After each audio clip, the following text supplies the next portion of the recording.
Okay, welcome to the Lacy Range today. We're out here with a one of my favorites, the number 5 Jungle Carbine. Um, Popular gun throughout the ever since they've been imported, though never fully appreciated by the British Empire. But I tend to like them quite a bit. This weapon right here is a Farksley made example at 1144, 1944, so November 44. Uh, and this one, the I'm gonna tell y'all. I'm gonna tell y'all this story because I bought this in a P14 that had been sporterized, and of course the wood was totally beyond saving. And but I could tell it did have the without the end cap on it. A lot of the number fives have the black metal end cap, and I'll show you some pictures of those before we get done with this. And the bayonet lug had been milled right off. But so what I did, I sourced a new set of wood. Of course, it is matching bolt, magazine, all that stuff. Let me take that back. Not the magazine. I'm thinking about one of the other ones. But the bolt is matching. So I sourced the wood, got it from a guy off of Gun Boards, and bought one of the Numrich bayonet lugs, or the whole flash hider, which is got the wrong diameter. It's the diameter on those are cut down number 4s. But what I did, I cut the bayonet lug off of that one and then welded it back on here, and it does work. So I call this a restoration.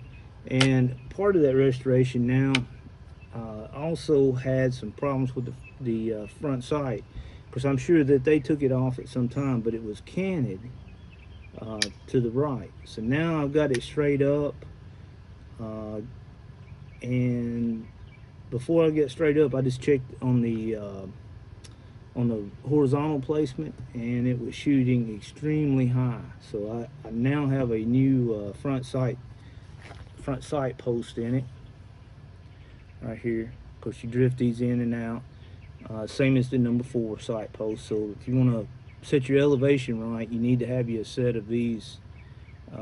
Doesn't cost a whole lot, and get them Numrich, a couple other places, but have a set of them running around. And now what I'm gonna go through is sighting this rifle in. I thought I might get lucky, and before I started filming, I shot at the 100, and of course, you know, the sight was probably about like this right here, and now I got it straight up. So definitely had changed my left and right, but I couldn't tell where it impacted. So we're gonna do it the tried and true way. We're gonna start at 25 yards and go from there. Now let me reach up here and start my other camera, since I'm a lone man show.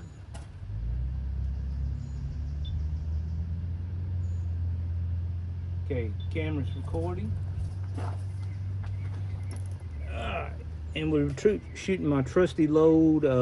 Well, I ain't gonna say my trusty load, because this is fairly new, since powder's been hard to get. I normally use RL15, but today we're using the 174 grain PPU full metal jacket over a IMR 4166, 41.4 grains.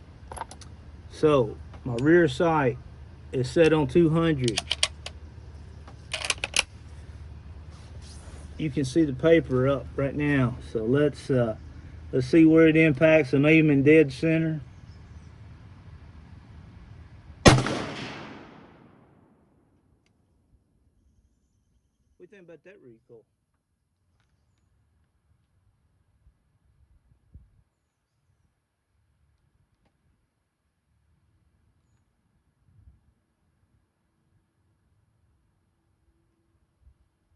Okay, I can tell now I'm still going to be high, but I am to the right quite a bit.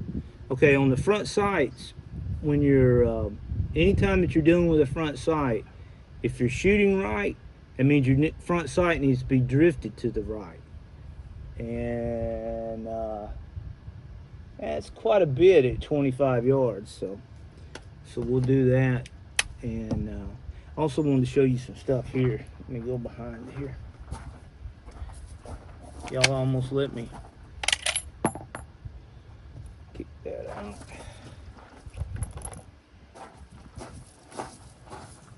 Okay, now if you're gonna do a lot of sight adjustment, which I tend to do, here's one for the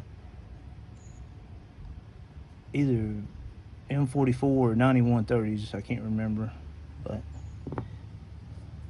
and you can buy these off of eBay, and they pretty much do work. Here's for the 1917 LB made. Okay, there's for the M44, M38.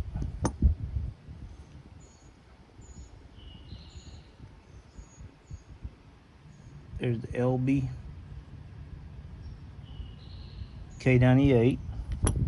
And of course your ever favorite, and you'd be surprised how many guns this will work on, the old SKS thing. And John Brewer always loves when I use the ultimate sight adjustment tool, the good old hammer. And you'll need some punches. I prefer this big punch right here. If you look at that, you can slide it right over. So let me stop this and reorient this a little bit, and then we'll go from there. Okay, I've already knocked this over a little bit. A little hard to do while it's on camera, but we'll show you. You need on a solid backing, which I've got. This is, you know, I could get a little bit better against the bench here, but you just take and of course lightly tap it. In that case, I didn't move anything. And then you gotta stop, come back, and shoot it again and see where you're at. And I moved it maybe 1/8 of an inch. So let's see where we're at. Okay, got everything set. And let's load another one. Let's see where we're at.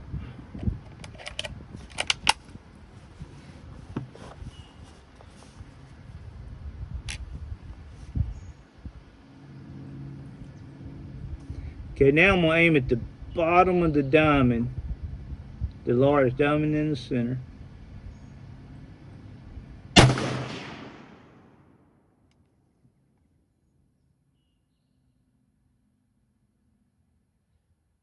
Okay, as we can see, it's pretty close. Uh-oh. I'm glad this happened while y'all are watching here.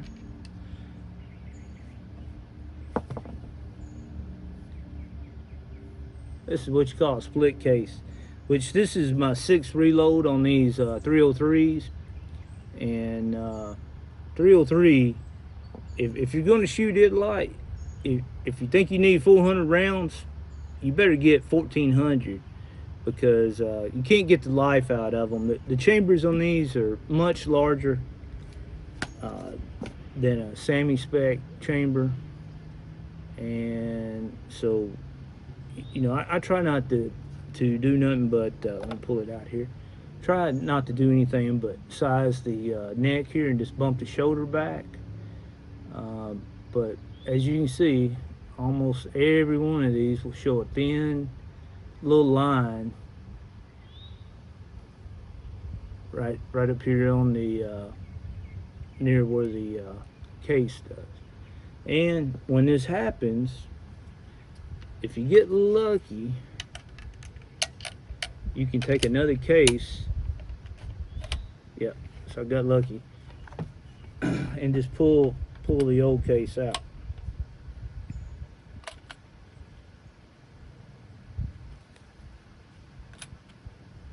And I do have a broken shell extractor to do this in case you get one that if you don't get lucky. Pull the mag out here. There we go.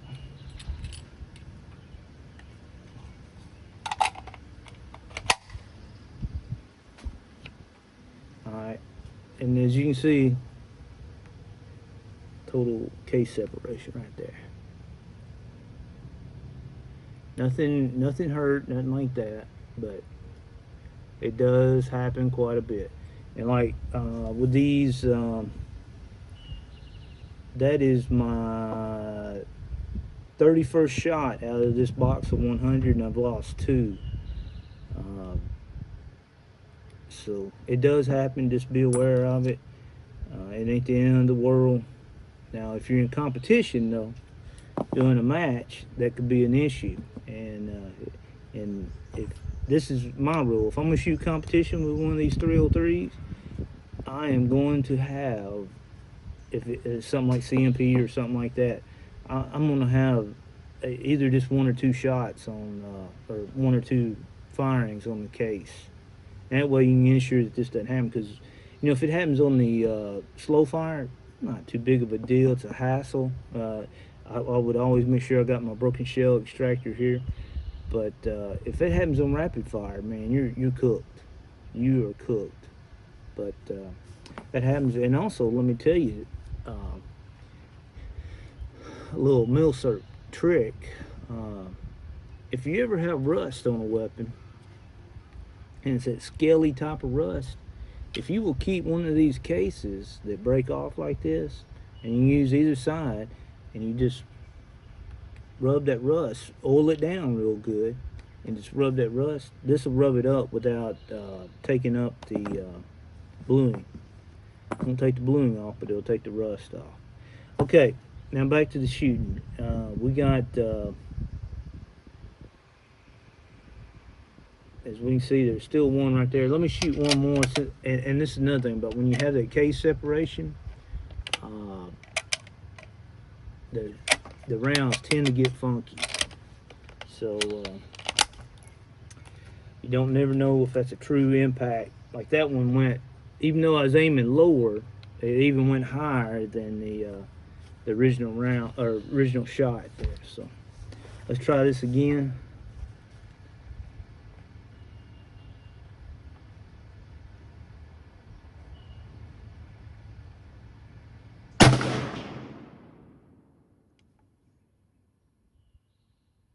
Okay, that's more where it should have been.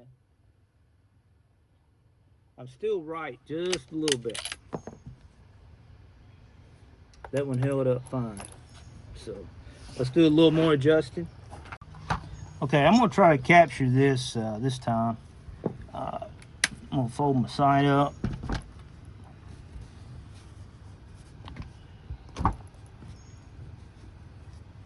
Okay, now as you can see from the target, we were roughly maybe half an inch to the right. Now, if you got to always remember, shooting at 25 yards like we are, if I'm half an inch right at 25 yards, then I'm probably going to be a little over an inch or more, inch, 2 inches off at 100, and it just goes on further out as you go out. So I'm going to try to tap this and give her one more tap. And I still ain't sensing the movement in it.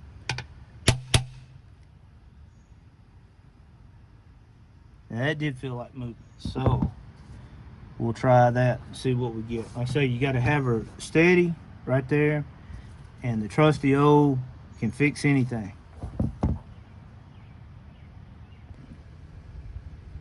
Okay, here we are, we're back. We're going to send one down range, see where we're at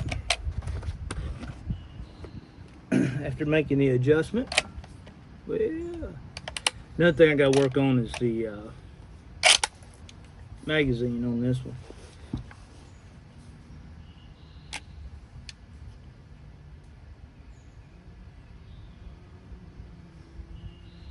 Okay, still got the rear sight set on 2.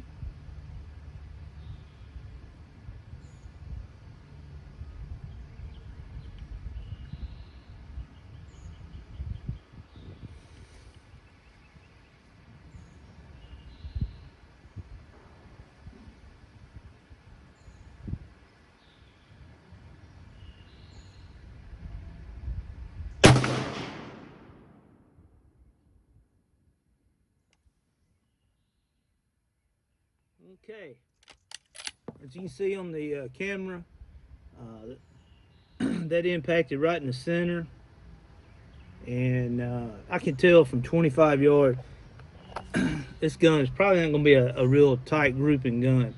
Of course, now on the number 5s, the barrel is free floated on them, so I don't think we got anything working against it. And this bedded up pretty good. When I put it on, you sort of had to tap it on, but only time will tell. But if you do look at it, I don't know if I can get it any better than that right there. So let's move on. We'll orient everything, get back to the 100-yard range, or 100-yard target. Okay, we're ready to go at 100. Let's see what we get.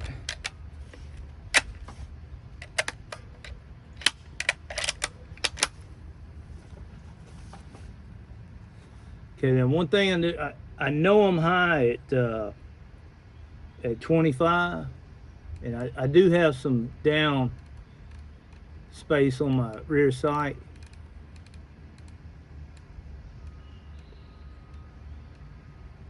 All right, I'm gonna go 5 clicks down from 200. Aim at the bottom of the black inverted triangle.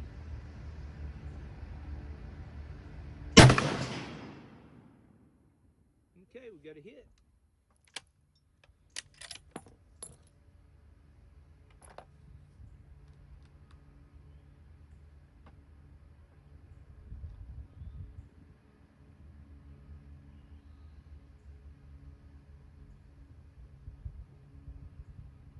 Okay, that's just slightly right of the triangle.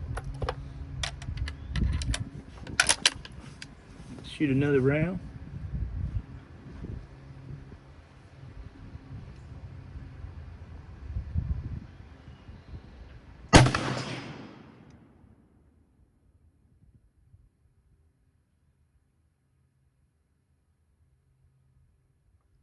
How's that for a show?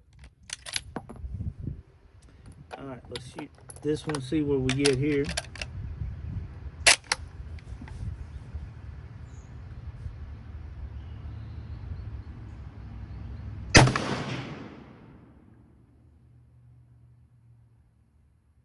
I did not hear a hit on that one.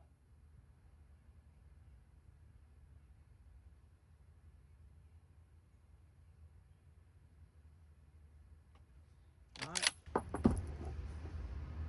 Ah. There may be the reason. Split case. Didn't separate completely, but it split.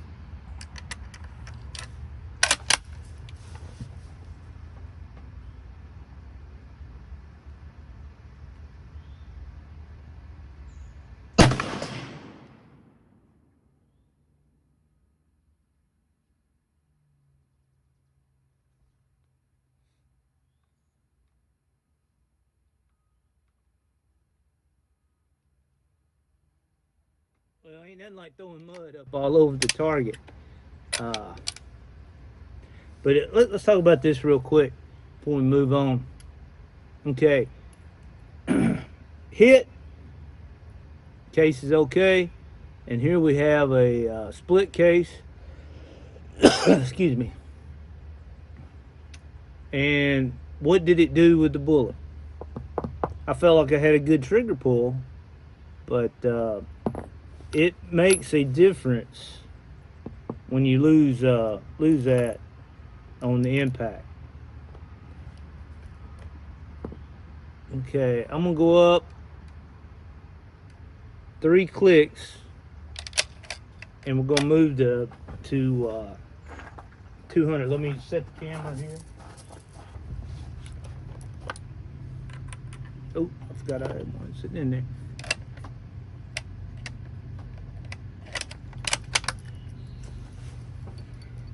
Okay, this is at 200.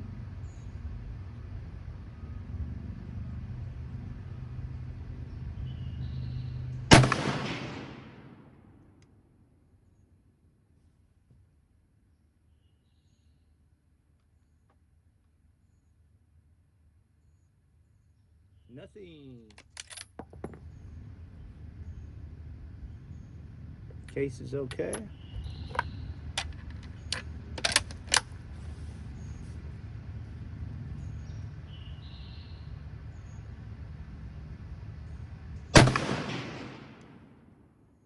Okay, we got impact in.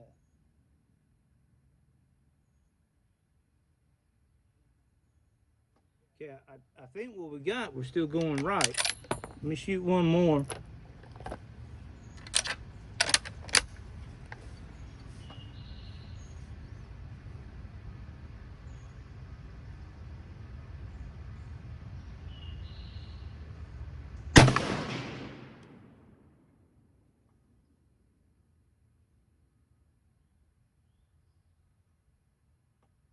Yep, if I had to bet, we're hitting right. Cause y'all are seeing it in the camera. I'm not seeing. I'm gonna aim left edge.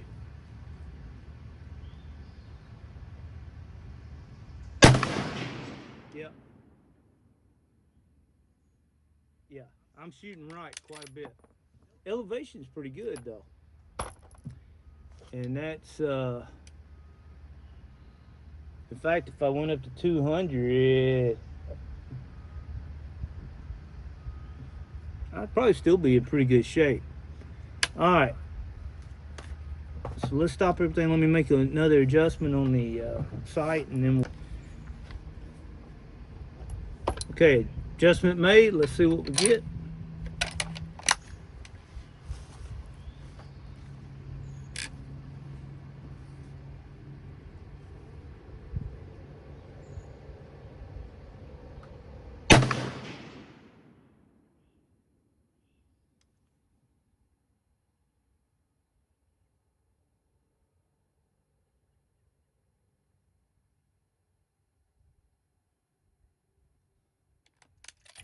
I could have swore I heard a hit. I may be hearing things. Okay,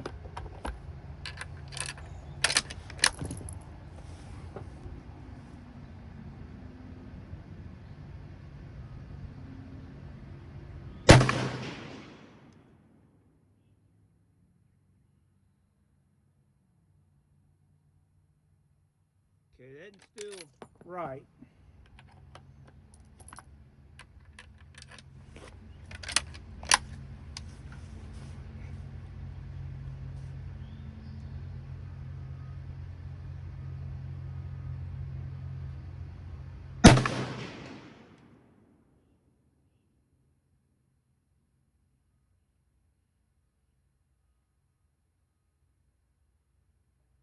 Okay, that didn't hit up there by the boat. Like I say, uh,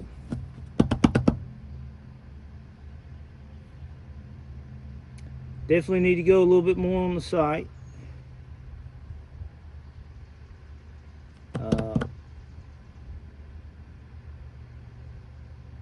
But we're high, I mean, the elevation, we're close enough to make it work. But like I said, I still got a feeling that this particular number 5 is not going to be that accurate.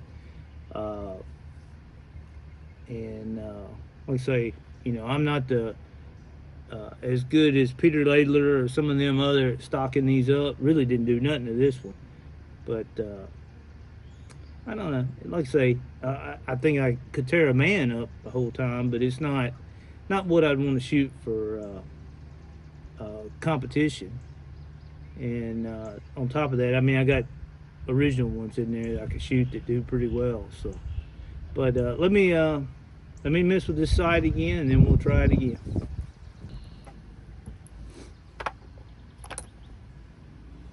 All right, let's see what my full metal jacket will do here after making further adjustments to the front sight.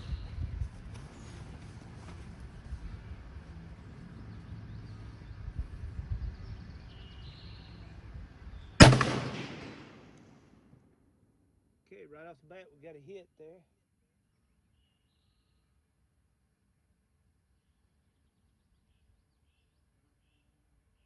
Okay, they hit high and still right.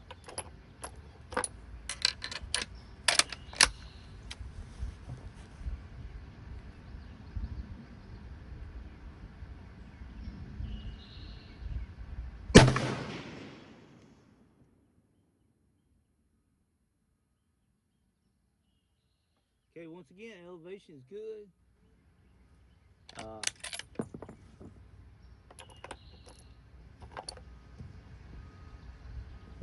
I'm starting to wonder, that may be why the whole thing was tilted over. It was shooting so far one way that they had to do that. But let's see.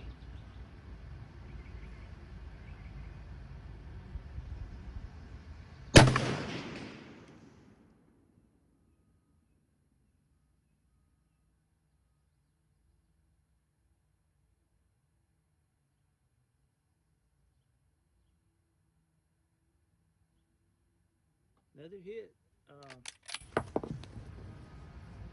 Tell you what I want to try. I want to come up like I would at a match.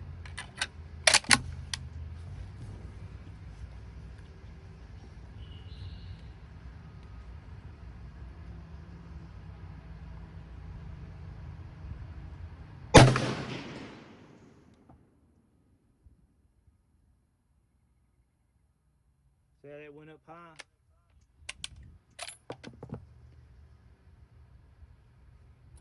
Alright, I got 3 more that I'm going to shoot at this today, and also another little secret that I like to tell everybody. I have shot 3 more, would be 30 rounds out of this gun today. And of course it's had time to cool off, but you, especially with high power rounds and a light little carbine like this, I mean, it's brutal on you. I mean, it, you know, I'm not crying or anything like that, but it you feel it when you pull that trigger. And in this, I'd call it almost uncomfortable. Not as bad as 8mm Mauser out of something, but it's you know, like I say, you're running 2,400 feet per second with a 174 grain bullet. It gives you a little push back. I'm gonna tap on this sight just a little bit more, but I don't know what to say. I'm way over on it right now, but we'll go from there. Let me shut everything down and we'll try her again. All right, let's see what we got.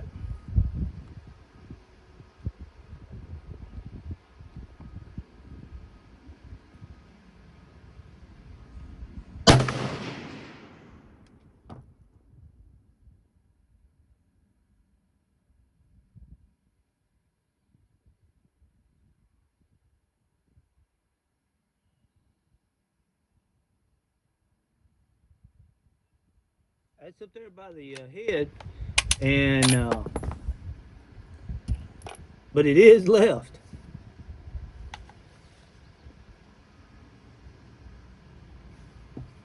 So let's see where these last 3 go, or last 2 rather.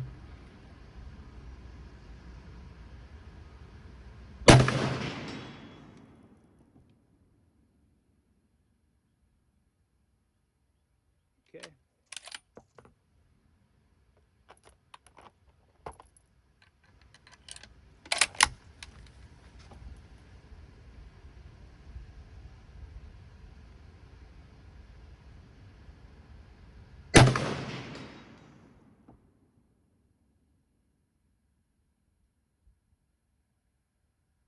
All right, looks like 2 shots to the left finally.